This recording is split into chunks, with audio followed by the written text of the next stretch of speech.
Fortalece a fé, conhecer a Jesus, que nos fala através da palavra de Deus. Apresentamos Através da Bíblia, o programa que leva você ao estudo sistemático e detalhado do livro dos livros, a Palavra de Deus. Este projeto, que tem como objetivo estudar toda a Bíblia Sagrada em 5 anos, foi idealizado pelo Dr. J. Vernon McGee. Os estudos são produzidos, contextualizados e apresentados pelo pastor e professor Itamir Neves. Convidamos você, ouvinte, a acompanhar esta jornada através da Bíblia. Olá, amigo, estamos iniciando mais um programa da série Através da Bíblia. Em tempos de relativização da verdade, precisamos urgentemente de estudos que nos ajudem a fundamentar os objetivos da vida na Palavra de Deus. Necessitamos estudá-la de forma clara, a fim de que o texto se torne uma mensagem relevante, pois é necessário que padronizemos o nosso viver conforme a vontade do Senhor. Embora, em muitos círculos, o estudo bíblico seja visto como uma metodologia em extinção, é necessário renovarmos o nosso compromisso de fidelidade com a exposição correta da Palavra de Deus. E o nosso compromisso é esse, com Deus que nos tem chamado para essa tarefa, mas certamente o nosso compromisso também é com você. E no início de cada programa, como vocês já sabem, registramos as correspondências que vocês nos enviam, e hoje eu registro o e-mail que a Valéria nos enviou da cidade de Ribeirão Preto, no estado de São Paulo. Foi essa a sua mensagem. Ouço o Pão Diário todos os dias e não havia me atentado para o estudo diário da Palavra de Deus com o pastor Itamir Neves. O que está disponível para acesso hoje é o livro de Zacarias 9. Tenho interesse em fazer os estudos diários desde Gênesis. Agradeço a atenção, que Deus os abençoe. Um abraço da Valéria. Prezada irmã Valéria, obrigado por seu e-mail e por seu interesse no Através da Bíblia. O nosso objetivo tem sido exatamente esse, chamar a atenção de vocês para a bênção de estudarmos a Bíblia diariamente, constantemente e sequencialmente. Agora eu quero convidá-la para orarmos. Esse é o nosso momento de oração, em que nós colocamos o nosso programa e as nossas vidas, pedindo que Deus fale com cada um de nós através da sua palavra. Vamos orar pedindo as bênçãos do Senhor. Pai querido, chegamos à tua presença no nome de Jesus Cristo. Por teu amor, graça e misericórdia, te agradecemos. E baseados na tua bondade, colocamos os nossos pedidos diante do Senhor. Tu conheces o desejo da Valéria de te conhecer mais. Pedimos então a tua bênção para ela e para a sua família. Pedimos também que o Senhor nos dê cada vez mais oportunidades de conhecermos o teu querer ao estudarmos a tua palavra. Fale conosco, Senhor, pela tua palavra. Conceda-nos o privilégio de levar esse projeto adiante na tua força e na tua dependência. Nós oramos com gratidão em nome de Jesus. Amém. Fortalece a fé, conhecer nosso Deus. Querido amigo, hoje temos como alvo estudarmos mais um capítulo desse livro tão especial, o livro de Apocalipse. Vamos estudar Apocalipse 10, 1 a 11. Nesse capítulo, temos uma nova interrupção da sequência da abertura dos selos e do toque das trombetas. Embora se perceba uma progressão nos juízos se intensificando, essa interrupção funciona como uma preparação para os novos juízos, para os futuros juízos da sétima e última trombeta, ou o terceiro ai. Nós vamos estudar exatamente aqui, há 2 programas, este terceiro ai, ou esta sétima trombeta. Vamos estudar nesse capítulo, no programa de hoje, o capítulo 10, que tem como título As Revelações do Plano de Deus. As Revelações do Plano de Deus. O capítulo, então, é o capítulo 10 de Apocalipse, os 11 versículos desse capítulo. Nesse texto, nós encontramos a descrição da visão dos 7 trovões e do livrinho. Como dissemos anteriormente, novamente, uma série de setes é interrompida por um intervalo. Entre o 6º e o 7º selos, houve um intervalo para segurar os fiéis da proteção divina. Lembre-se do capítulo 7. Agora, entre a 6ª e a 7ª trombetas, Deus oferece outras mensagens de consolação, de conforto aos seus servos, numa série de cenas que nós veremos exatamente nesse capítulo e no capítulo 11, que estudaremos nos próximos 2 programas. O princípio que extraímos desse capítulo 10 se vê nessa frase. As revelações do plano de Deus só podem ser anunciadas de acordo com as orientações divinas. Eu vou repetir para que você possa anotar. Então, o princípio desse capítulo 10 está nessa frase. As revelações dos planos de Deus só podem ser anunciadas de acordo com as orientações divinas.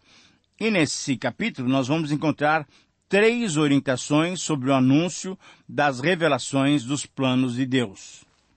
Primeiro, o anúncio das revelações dos planos divinos deve ser guardado até a ocasião oportuna.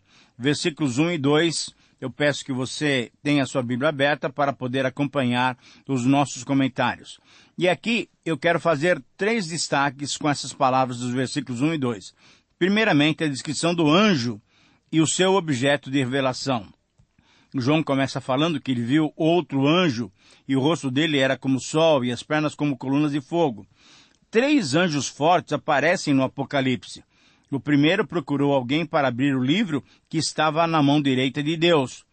O terceiro anunciará como um gesto dramático a queda da Babilônia, lá no capítulo 18. E o segundo, aqui no capítulo 10, ele desce com a glória do céu, trazendo um livrinho aberto e as vozes dos 7 trovões. Esse anjo forte vem do céu com a glória celestial e traz a revelação de Deus. Desde a primeira vez que nuvens aparecem na Bíblia, há uma forte ligação entre elas e as demonstrações da glória e do poder de Deus. O versículo nos menciona exatamente essas nuvens. Nuvens são citadas mais de 100 vezes no Antigo Testamento e frequentemente em relação a aparições de Deus ou demonstrações do seu poder. Nuvens representam a justiça de Deus e a sua vinda para julgar.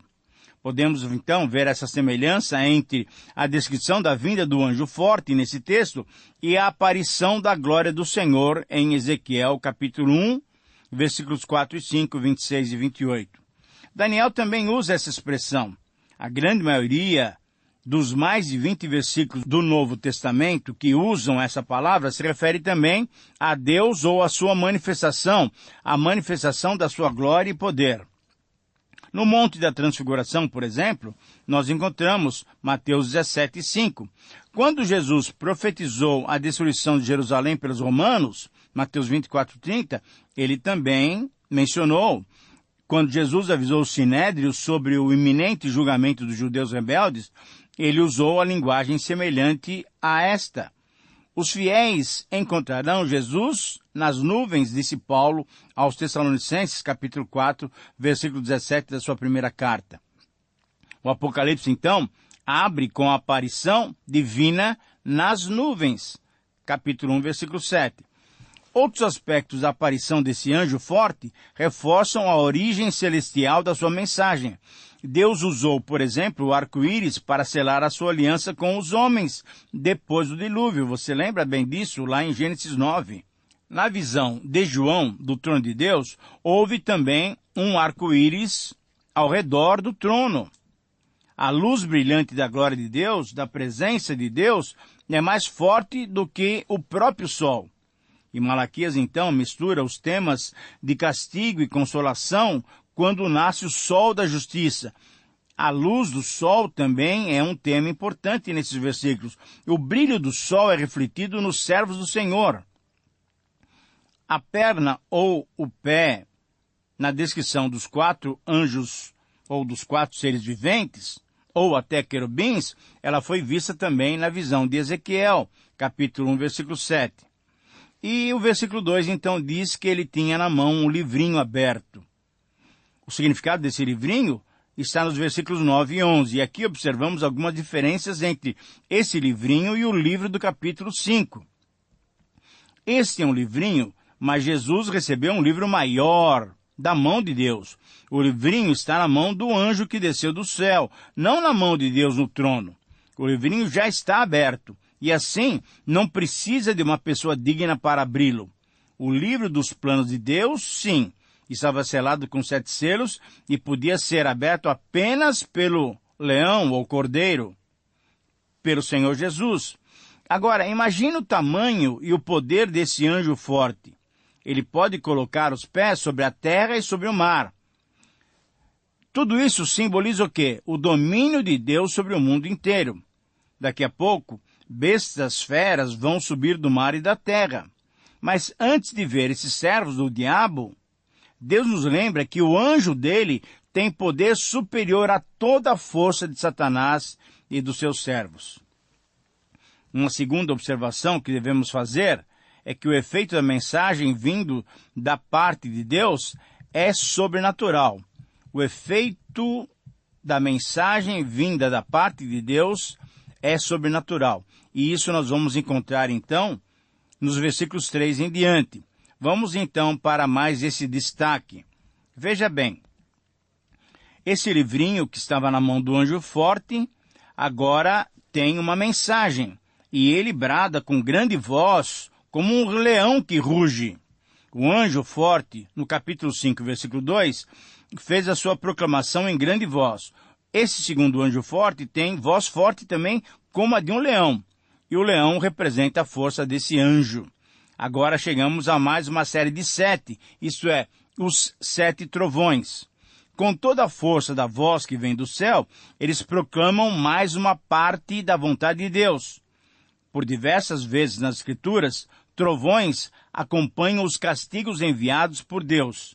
Por exemplo, a 7ª praga no Egito incluiu trovões, chuvas de pedras e fogo. Lembre-se de Êxodo capítulo 9. Deus pelejou contra os filisteus com seus trovões. Então, com certeza, é uma passagem que mostra o poder de Deus e os trovões revelam o juízo de Deus. O terceiro destaque que devemos fazer é que a revelação dos planos de Deus só ocorre no tempo certo. Veja o versículo 4.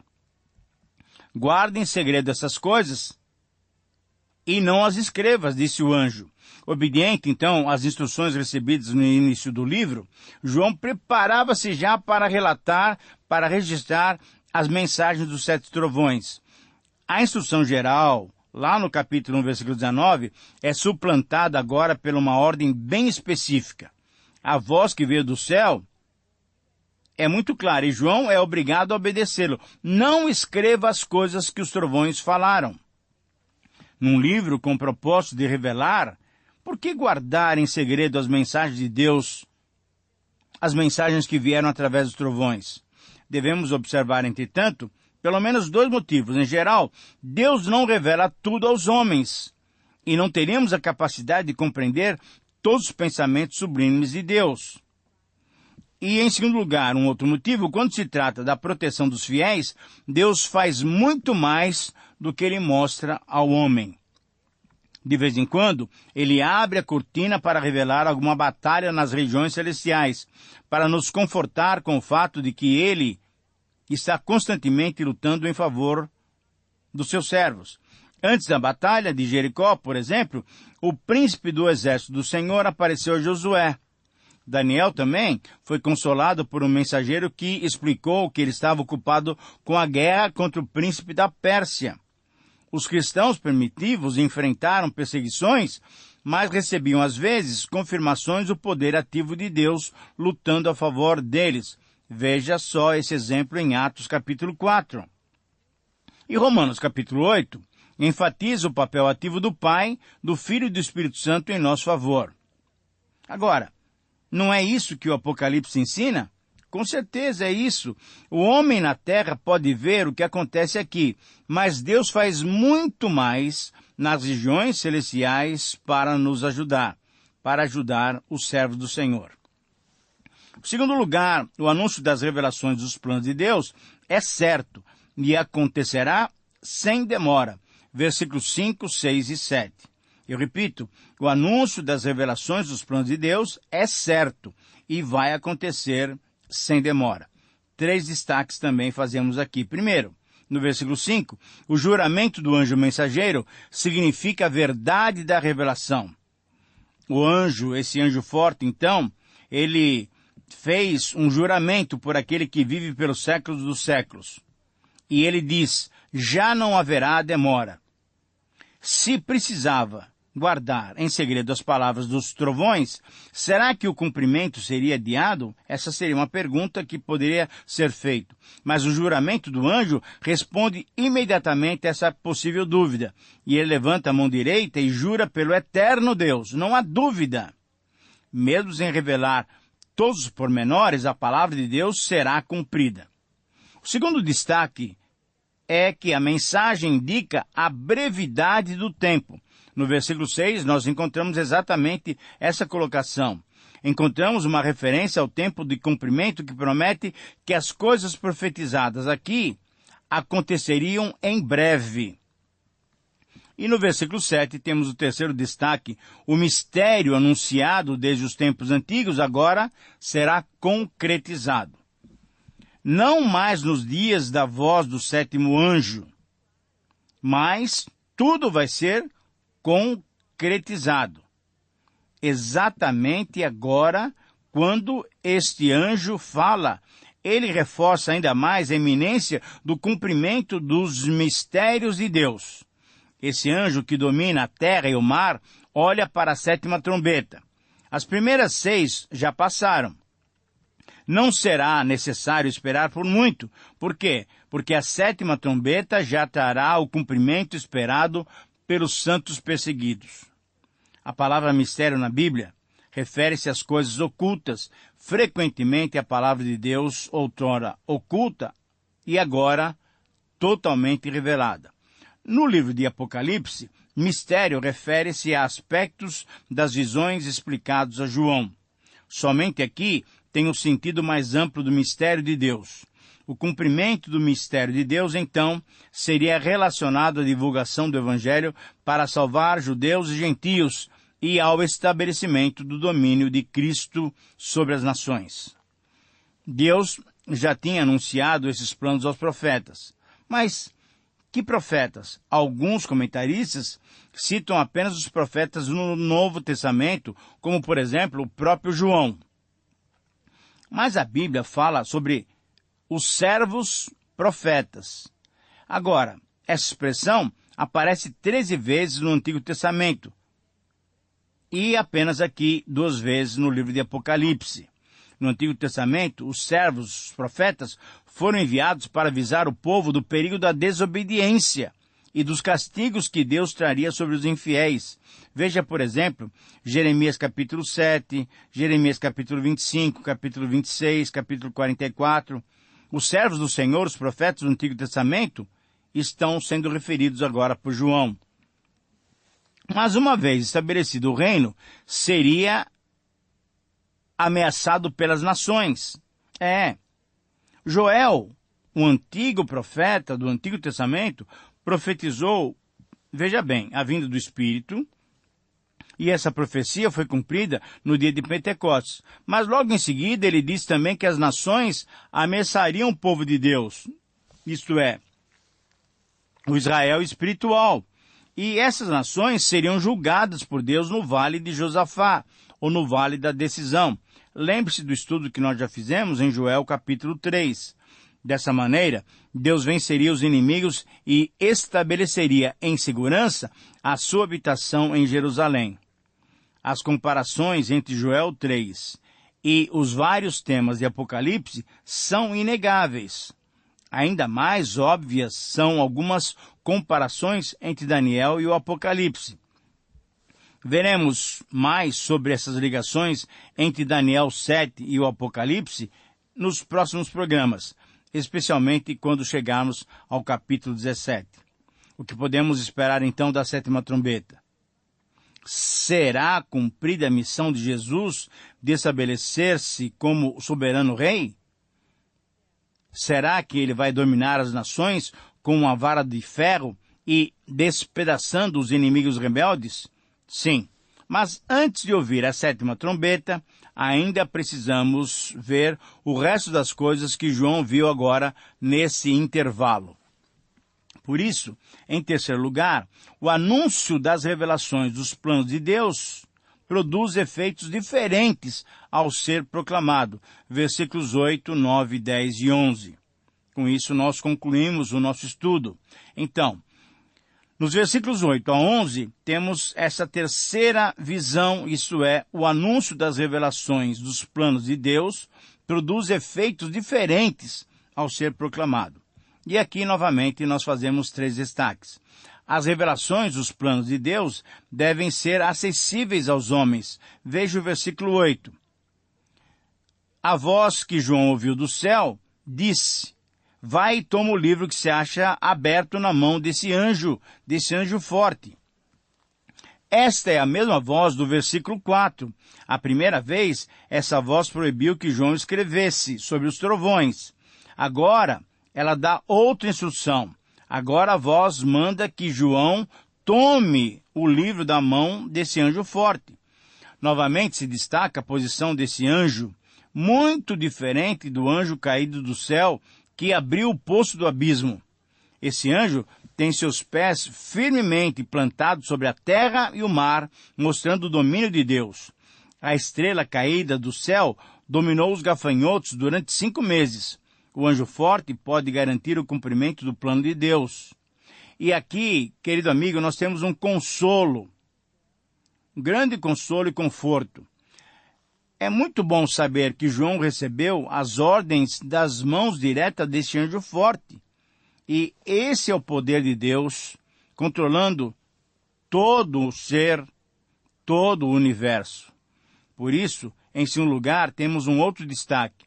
A ordem para comer o livrinho precisa ser entendida no seu simbolismo. Versículo 9. O anjo foi e disse para João, e ele entregou, e ele falou: toma-o e devora-o. Certamente ele será amargo ao teu estômago, mas na tua boca ele será doce como mel. João foi obediente à voz do céu e foi pedir o livrinho. Essa cena é semelhante àquela que nós já estudamos em Ezequiel, capítulo 2. O rolo do livro que ele comeu representou a sua incumbência como profeta. O sabor era doce, mas a tarefa era amarga. O anjo avisou João que esse livrinho seria doce na sua boca, mas amargo no seu estômago. E João recebeu exatamente isso, uma tarefa desagradável. E a mensagem do livrinho é marcante e o seu efeito é duplo. Esse é o terceiro destaque que devemos fazer. João toma o livrinho da mão do anjo e o devora. E exatamente como o anjo tinha falado, aconteceu. João foi obediente, ele não arrumou desculpas e não fugiu da sua missão. Ele comeu o livrinho, e o livrinho causou o que o anjo dissera. O trabalho no reino do Senhor envolve esses aspectos. Ele traz uma grande alegria quando presenciamos as transformações de vidas que o Evangelho causa. E aqui, então, é alguma coisa doce, um bom sabor. Por outro lado, o servo fiel tem a obrigação de avisar sobre as consequências da rejeição da palavra e sobre a punição preparada para os desobedientes. João não fugiu da sua tarefa, mas muitos pregadores hoje negligenciam o lado severo do Evangelho e divulgam uma mensagem incompleta e desequilibrada. É muito mais agradável falar da bondade do que da severidade. Veja, por exemplo, Romanos 11, 22. É bom falar sobre o perdão e salvação, mas não devemos excluir a mensagem de vingança e castigo. Deus é santo e assim não pode manter comunhão com o pecado. Ele é amor, mas ele é justiça também. E essa é a mensagem completa do Evangelho. No versículo 11, nós lemos essa passagem. É necessário que ainda profetizes a respeito de muitos povos, nações, línguas e reis. Esse versículo reforça o significado do livrinho. João é obrigado a profetizar sobre nações e reis. Já falou sobre as pragas, castigos, e agora terá que falar sobre a morte de grandes multidões. Mas ele tem mais pela frente. A difícil missão de João incluirá profecia sobre muitos povos. Querido amigo, ao concluirmos então essa nossa reflexão, nós temos que entender que estamos entre a sexta e a sétima trombeta. A sétima trombeta anunciará o cumprimento do mistério de Deus. No próximo capítulo, veremos mais duas cenas desse intervalo antes de ouvirmos a sétima trombeta. A minha oração é para que Deus te mantenha firme e que você confie completamente no Senhor. Um grande abraço e até o próximo programa. Terminamos mais uma apresentação do programa Através da Bíblia. Esperamos que você nos escreva, dando a sua opinião sobre o que ouviu. O nosso endereço é Caixa Postal 18.113, CEP 04626-970, São Paulo, São Paulo. Ou pelo e-mail através da Bíblia @transmundial.com.br. Este programa foi produzido nos estúdios da Transmundial. Meu pecado se expirou na cruz, e por graça